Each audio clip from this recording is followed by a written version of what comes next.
2 weeks ago, I was on a flight from Chicago to Boston on an early Monday morning, and I was waiting to get on the plane. And as we waited at the departure gate, we were entertained by squeals and squabbles of several children who were under 5 and who were also going to making the journey on the same plane I was getting on.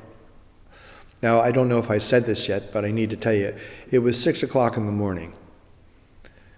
I selfishly prayed that I wouldn't be seated close to one of these children. Unfortunately, one of the louder children, a boisterous 2-year-old with his mother, ended up sitting in my row. I should have been more persistent in my prayer. And believe me, for the first hour of that flight, that little boy lived up to his reputation. His poor mother, she strove tirelessly to keep this little boy in check. She responded patiently to his kicking and his screaming with a firm tenderness, and really, she never raised her voice. She was very attentive to him. And when the snack was served, she patiently fed him.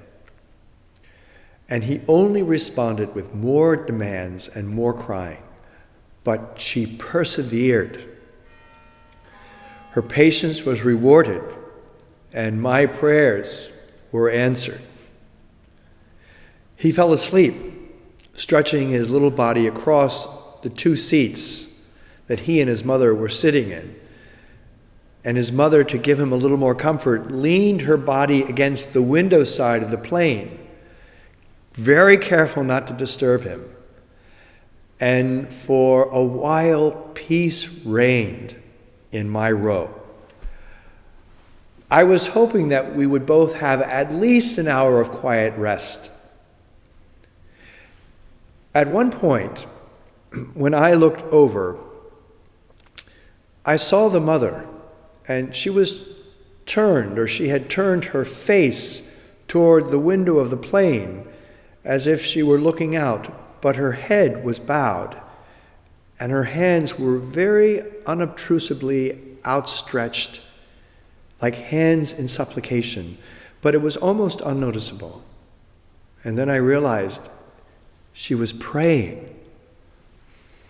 The serenity that I immediately noticed in her face, a serenity more powerful than the heat of her son's fury just before this, suddenly spread across the row, and it enfolded me too.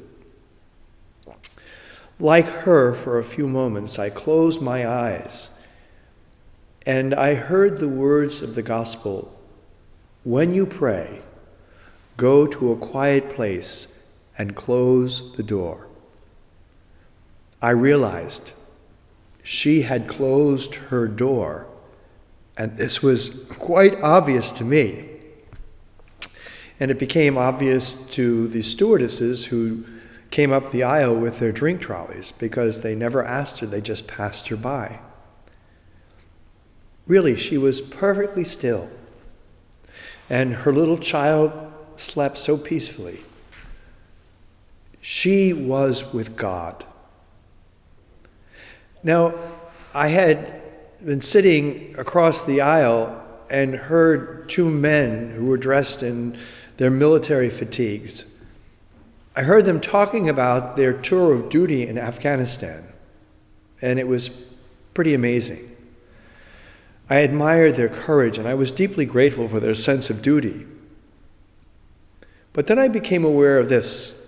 At that moment, my neighbor over here, who was now resting from her own battle with her rebellious child, seemed to speak to me about a strength and a strategy that came from a way of love that was more powerful and more resilient than the force these soldiers across from me, and even I myself, often rely on when I want to win a battle. Her prayer now, it lasted for about a half an hour, and then she quietly returned to our world. She stroked her wayward son's hair as he slept. Her prayer, and now in action, her love were one. Her contemplation flowed directly into action for the one entrusted to her care. After a while, her own body gradually relaxed more, and her head nodded, her eyes closed, and she rested. She reminded me of Mary during that flight into Egypt with Jesus and Joseph. She seemed to be quietly resting, like a weaned child in the arms of God. Again, I silently added my own amen to this scene of quiet sanctity. Thanking God, we both worship for the privilege of witnessing this hour of grace. You know, don't you think it's true that we humans often can behave like that rebellious little child? There are times when we become little children, when we fail to get what we want, and we scream and we fight for it. There are, of course, interludes of peace, but when we wake to the reality of our condition, our first response is to cry again and resume our inexorable demands on one another and on our earth. The only thing that can deal with that, the only thing that can hold this all together is love. Only love, in my mind, is big enough to hold all this.